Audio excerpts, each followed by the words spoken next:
Welcome. I'm Berkeley Heights Mayor Bob Woodruff, and we're in Washington, D.C. this month, a change in format. We have the honor to meet with your congressman from the 7th District of the state of New Jersey, Congressman Leonard Lance. Congressman, welcome. Well, thank you for permitting me to be on your program, Mayor. Well, it's a pleasure, and I want to thank you and your staff for the courtesies that you've afforded my wife and I in the nation's capital. And let's get to work, all right? Congressman, a week or so ago, what was known Dodd-Frank legislation, the Congress took it up. Your vote on it and why?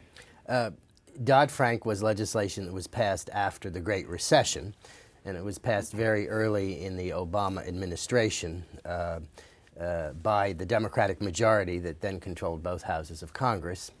And I had the honor of serving on the Financial Services Committee at the time, which was the Committee of Jurisdiction in the House of Representatives. And Barney Frank of Massachusetts was then the chairman of that committee, and he is the Frank of Dodd-Frank, and Senator Dodd over in the Senate is the senator who was most involved. I didn't vote for the legislation because I thought that it was engaged in over-regulation. And what has occurred since that time is that big banks have become bigger, and community banks are not as many in existence as was originally the case. I think more than 1,000 community banks have gone out of existence in the United States, including between 40 and 50 in New Jersey. And I'm a believer in Main Street more than I am in heavy concentration. I certainly don't oppose Wall Street. I think it's an important part of our economy, but I think most of our economy is based upon Main Street. And what the House of Representatives did, Bob, was to try to reform Dodd-Frank so that never again can we have what is known as too big to fail. And I think that there is, in the legislation as originally passed, a belief that there are certain institutions that are systemic. There's a list of them, and I don't really like that at all. And I never want the American taxpayer, again, to bail out a big bank, too big to fail, or as I stated in remarks on the floor, too big to fail, but too small to succeed. And we want small institutions, community banks, to succeed in this country. So essentially, those banks that choose to take risky investments will bear the consequences.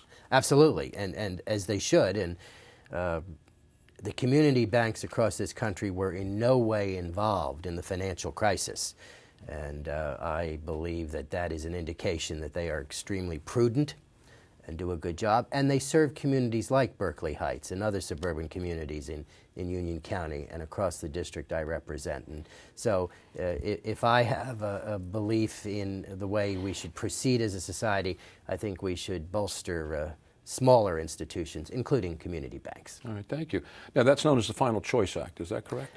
Yes, it's passed the House. Correct. But it hasn't passed the Senate yet, and I presume the Senate will make modifications, and then that legislation will have to go to what is known as a conference committee, where the differences are negotiated between the House version and the Senate version.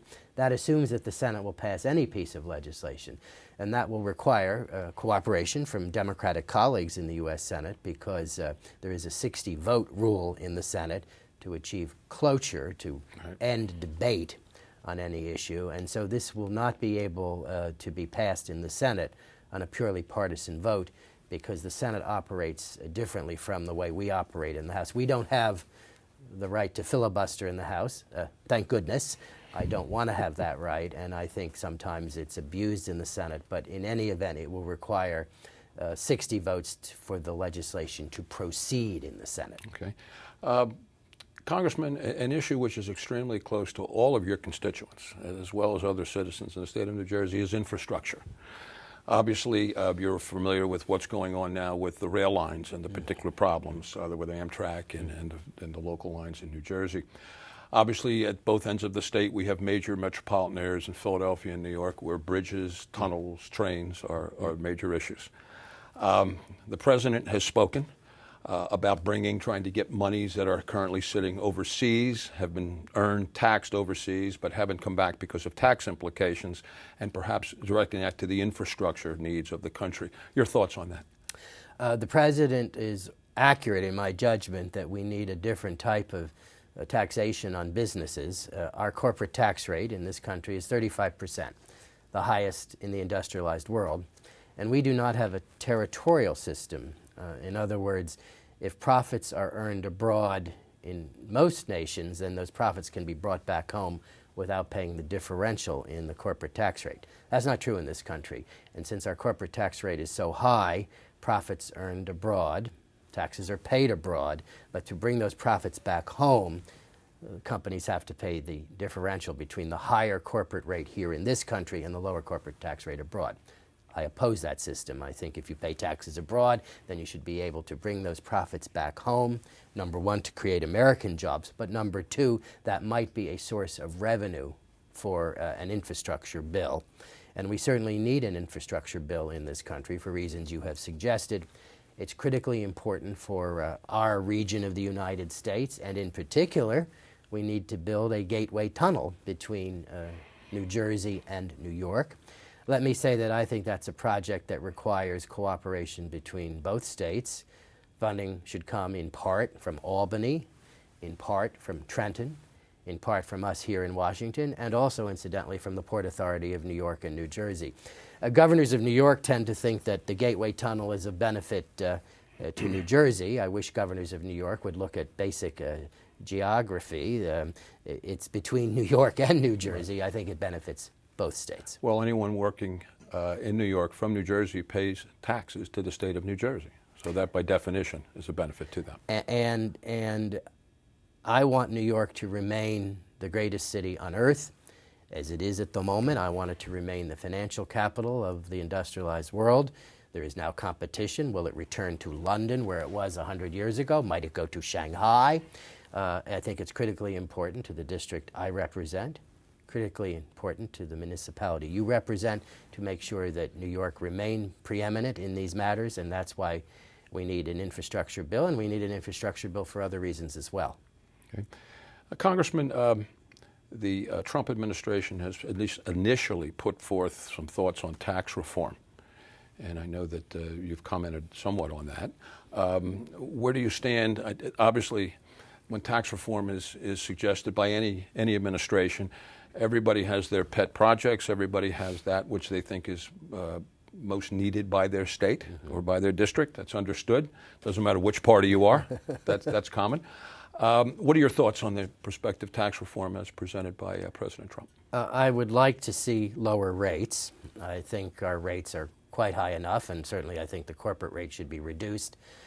The White House has suggested it be reduced from 35% to 15%. I'm not sure we can get that low, but I want it to be lower, and I certainly want a territorial system as we've been discussing. Regarding individual rates, I certainly do not want them to be any higher. The marginal rate at the moment in this country is 39.6%, and I would like them to go lower if possible. But there is an important matter affecting New Jersey and certainly affecting suburban communities I represent, and that is the fact that we have the ability in this country to deduct state and local taxes. And property taxes are high in New Jersey, higher than they are across the country.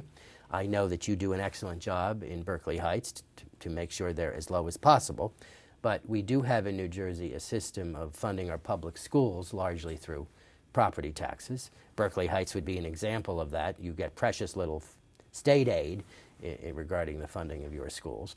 And as a result, we have excellent public schools, including in your municipality. And so I think it's important to continue the deductibility of state and local taxes. I've made my views known to the White House on this. The new Secretary of the Treasury has been up here on Capitol Hill meeting with various members, including with a group with which I am associated, and I indicated my views to him and to the President's economic advisor, Gary Cohn, who of course was a high official at Goldman Sachs before coming into the administration. And in their colloquy back and forth in the Star-Ledger newspaper, Governor Byrne and Governor Kaine were asked about this issue, and Governor Kaine, who is a friend of mine and When I was a young man, I had the honor of working for Governor Kane in his legal office in Trenton. He indicated that he thought the New Jersey delegation would be united in trying to preserve the deductibility of state and local taxes. Congressman, it's often said that states such as New Jersey and others, particularly in the Northeast, send more dollars to Washington than they get back. And from the information I've seen, it seems to bear out. How do you go about trying to get some equanimity in that? How do you do that? First of all, you don't eliminate the deductibility of state and local taxes, because that means we'd be paying even more.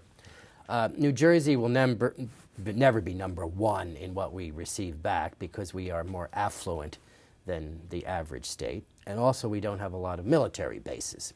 So I don't expect us ever to be at the top of the list, but I would like us not to be at the bottom of the list. And it is the responsibility of us here to advocate for that. It's the responsibility of the two U.S. senators, Senator Menendez and Senator Booker. I'm particularly pleased, Mayor, that the chairman of the Appropriations Committee here in the House of Representatives on this side of the Capitol is Congressman Frelinghuysen, whose district is contiguous with the district I represent. He is the only chairman of a committee or the only person in leadership on the Republican side here in the House who comes from the East Coast, and he is a tremendous advocate for us in New Jersey, and I think he can be influential in this matter. Okay. Very quickly, back to tax reform. Let's assume that the plan is put forth by the Trump administration.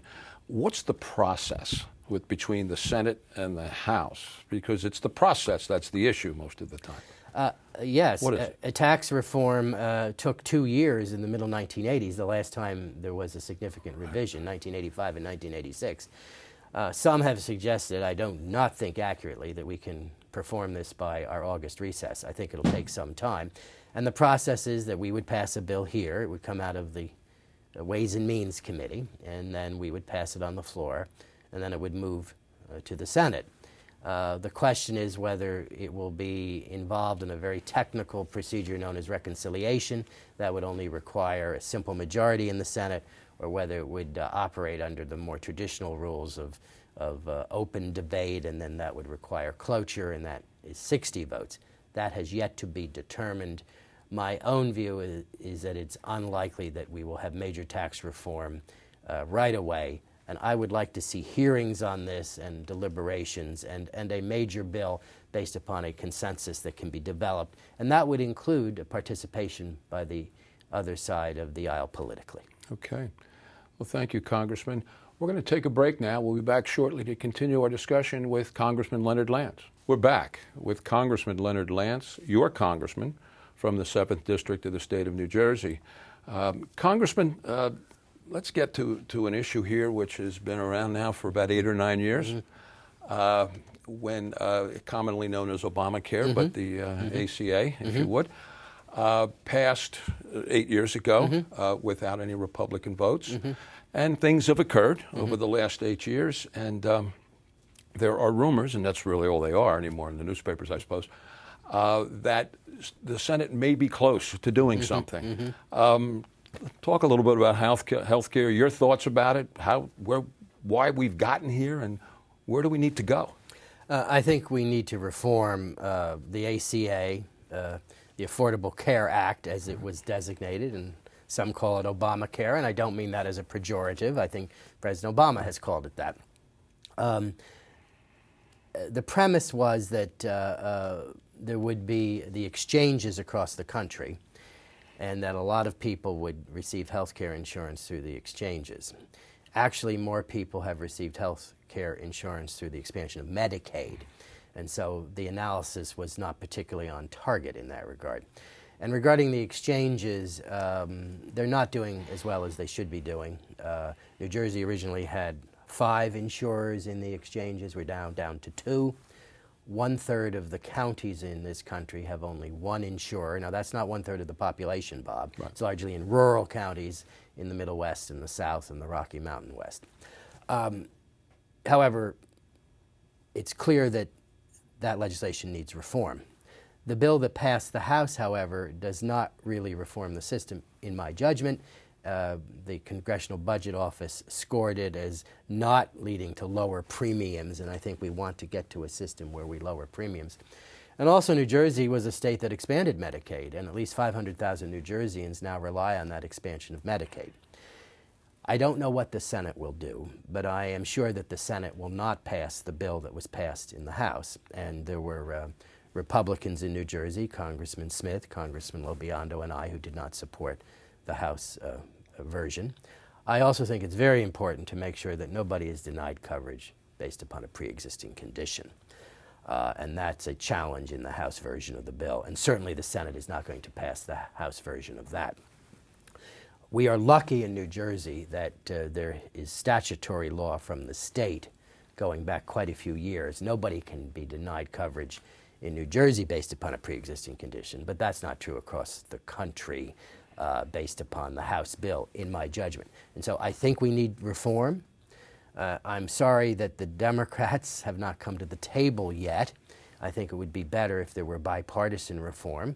And I've been critical of our own political party in that I think that the House bill is not good enough. And so it's a work in progress, and I hope we can engage in bipartisan cooperation on it.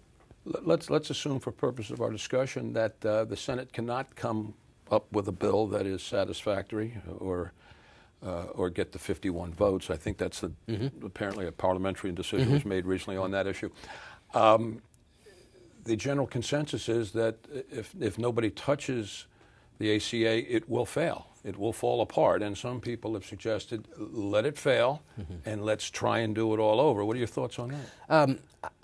I hate to recommend that we wait until something fails completely. I think that there are challenges regarding the exchanges, and we should work on that. And I hope that we could work together in a bipartisan capacity. It may mean that we will not reach that point until the Senate chooses not to pass a bill. I'm speculating here. My own view, if I could suggest what I might like to do, I favor purchase of policies across state lines, which is not permitted in this country. I favor tort reform, which also was not in any way included in Obamacare. And I'm not suggesting that there should be a race to the bottom.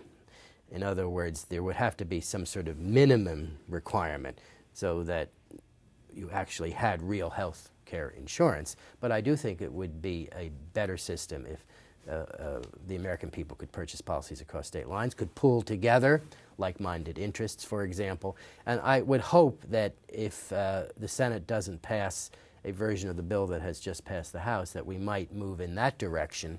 And I would hope that we could do that in a bipartisan way. Congressman, it would seem your suggestion with respect to purchasing insurance across state lines speaks to the very essence of what we do. We are a capitalist society. Competition. Competition. If a company in California can provide a New Jersey citizen with better health care at a lower rate, why shouldn't they be allowed to purchase it? You ask a good question, Mayor, and I don't have a good answer. Of course you're right. And I believe more competition in the system, protecting, of course, the right that no one is denied coverage based upon a pre-existing condition, would be a good thing. And incidentally, proof of this is in the prescription drug benefit portion of Medicare, which was passed about a decade ago. It's done extremely well, much better than was predicted, and that is due almost exclusively, in my judgment, due to the fact that there's competition. When someone reaches the age of 65, he or she can examine an array of plans for prescription drug benefits, and that competition has meant that that program has been very successful. Good. A question which we get all the time on the local level. We have a lot of constrictions, as you well know, with respect to budget considerations. People always ask, why is it so different at the government level? Okay, we have zero-based budgeting. The government does not have zero-based budgeting. When various entities claim they are being cut, the first question I ask is, does that mean you're not getting any more, and you got the same, and does that equal a cut? Talk to us a little bit about the budget process. This is known as Washington speak. Yeah. If the increase is not as much as you would like, some in our society define that as a cut. I do not. And we have a situation in this country where you have a $20 trillion debt. We've been doing better in Washington. The first 2 years of the Obama presidency, the annual deficits were $1.4 and $1.3 trillion. Last year was about $500 billion. Still too much, but certainly better than $1.4 trillion. And so I think that we have to be very careful to make sure that the next generation does not inherit a debt so great that it places that generation at a disadvantage with competitors across the globe, including China and India and rising powers. And so I have voted, I believe, in a responsible fashion to try to bring down the deficits. And long term, we have to examine the entitlement programs. And I'll be specific, Mayor. My retirement age for full benefits for Social Security is 66, I think, not 65.